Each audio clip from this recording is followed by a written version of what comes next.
Mr. Speaker, I rise today to deliver the 14th installment of my Farm Bill Impact Series during a time when the effects of a poor corn harvest in Kansas are only compounded by rising inflation. Kansas farmers are laboring under the burden of skyrocketing input costs while they work hard to keep our country fed, fueled, and clothed, and they deserve workable solutions to this inflation crisis before the situation gets any worse.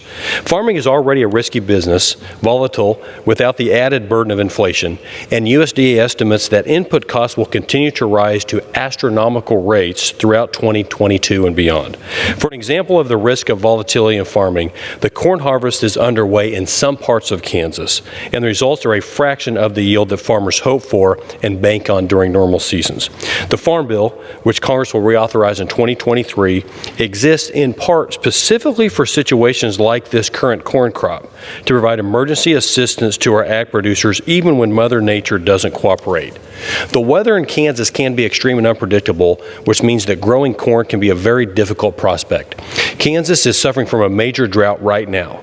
According to the USDA, for the week ending September 11th, only 14% of Kansas topsoil was rated as adequate. And USDA rated the corn condition 27% very poor, 27% poor, 24% fair, 20% good, and only 2% excellent. Meanwhile, according to Drought Monitor, 34 counties in my district alone are in extreme drought and 16 are in exceptional drought. The farther west you go in Kansas, the worse it gets.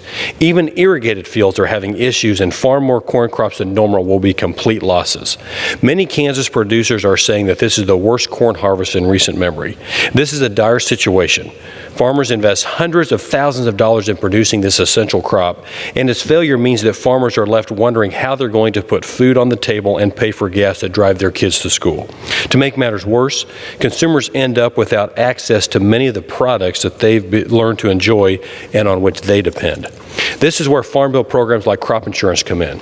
Crop insurance serves producers and consumers alike because it helps prevent producers from going out of business and grocery store aisles from sitting empty. Farm Bill programs like crop insurance have secured our national food supply and helped generations of producers avoid bankruptcy when times get tough. We're in one of those times right now. Inflation is skyrocketing in America. President Biden is trying to impose his farm killer tax and dismantle the stepped-up basis, and producers are going out of business. The need to reauthorize the Farm Bill for 2023 has come at a critical moment in time. A bad harvest in Kansas isn't just about money. It's about morale and spirit. Missing harvest time in Kansas doesn't just mean missing out on the yield of a cash crop. It means missing out on a special Kansas tradition of celebrating the culmination of all of your family's hard work. It creates financial insecurity while leaving a void where a renewal of family camaraderie should be. Washington, D.C. unfortunately doesn't understand this. This city has never been crippled by something like a lost harvest. D.C. moves right along through the drought, heat, late winter snows, and torrential downpours unfazed. That's why I'm standing here today to remind Congress that 1 in 10 employed Americans, nearly 20 million people in this country, work in food and agriculture, where weather creates a make-or-break situation for their livelihoods. And most importantly, every American has to eat. American agriculture producers are hurting not only from the skyrocketing input costs that come with inflation, but also from a lower morale that comes with extreme heat, drought, thin margins, and a broken supply chain. In 2023, Congress must reauthorize the Farm Bill with American farm families at the front of their minds because they are in a crisis. I'll be back on the floor soon to deliver another installment of my Farm Bill Impact Series and highlight more programs and titles within the bill that I believe Congress must understand and support to ensure that agriculture thrives in America.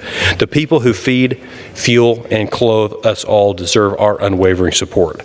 They also deserve a robust safety net in the Farm Bill and workable solutions to the inflation crisis before it's too late.